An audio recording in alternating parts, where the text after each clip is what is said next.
Ah oui, ça fait un petit moment, hein. Bonjour à toutes et à tous, ici Léa. Franchement, on est super ravis de retrouver notre micro pour ce nouveau numéro des Mordus, avec le petit jingle qui finit là tranquillement en fond.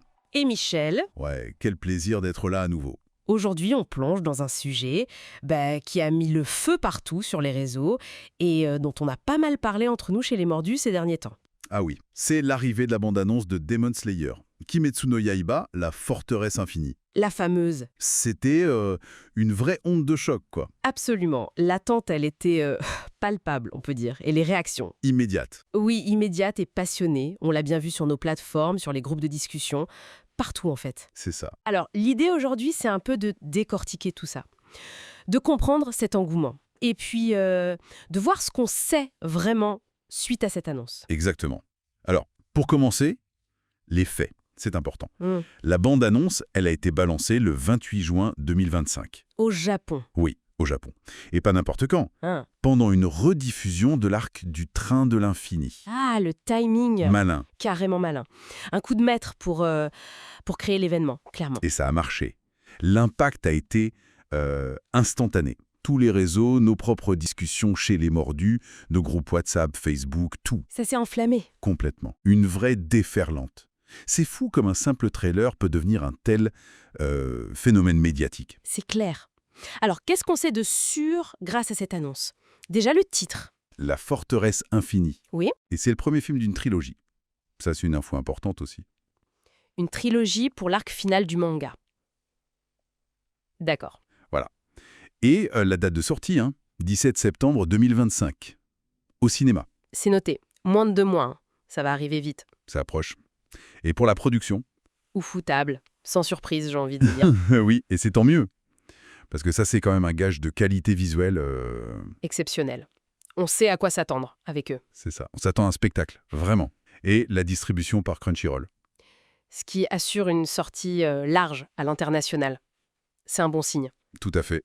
Ça montre l'ambition du projet, c'est le début du combat final quand même. Exactement. Et au-delà des faits, ce qui agite beaucoup la communauté, et nous aussi d'ailleurs, c'est les attentes sur les personnages. Ah oui. L'évolution dans cet arc, qui est quand même crucial. Oui, c'est le moment où tout bascule. On en parlait justement en interne chez les Mordus. On pense à Zenitsu par exemple. Ah, Zenitsu, personnage fascinant. Ouais, avec cette dualité-là entre la trouille et le courage incroyable quand il dort. Ou quand il est KO, ouais. Voilà.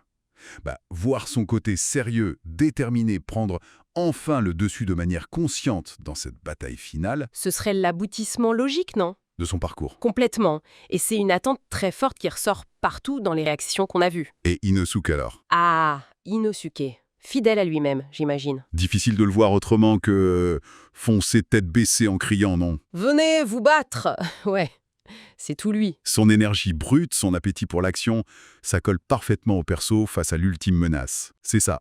Il apporte cette fougue, cette énergie un peu folle, qui est nécessaire aussi, je pense. Oh oui, ça contrebalance un peu la tension dramatique de l'arc. Tout à fait. Bon, en tout cas, le compte à rebours est lancé. 17 septembre. Moins de 2 mois. L'excitation monte, les théories fleurissent de partout. Et c'est ça qu'on adore, non? Dans la communauté, les Mordus, cette passion partagée. Carrément. D'ailleurs, les analyses, les petits détails que certains trouvent dans la bande-annonce, Oui, si des gens ont des liens précis vers des moments forts, faut pas hésiter à partager. Ça enrichit la discussion pour tout le monde. exactement.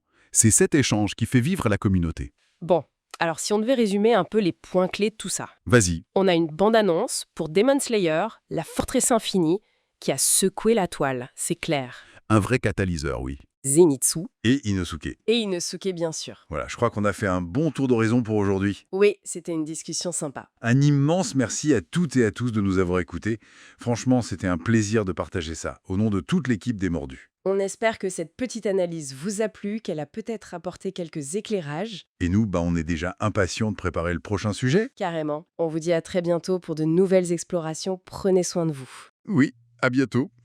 Et en attendant, on peut se demander comment ils vont réussir à adapter toute la densité de cet arc final en seulement une trilogie. Ah, bonne question. Ça laisse songeur. Une question en suspens jusqu'à la sortie. Allez, salut. Salut!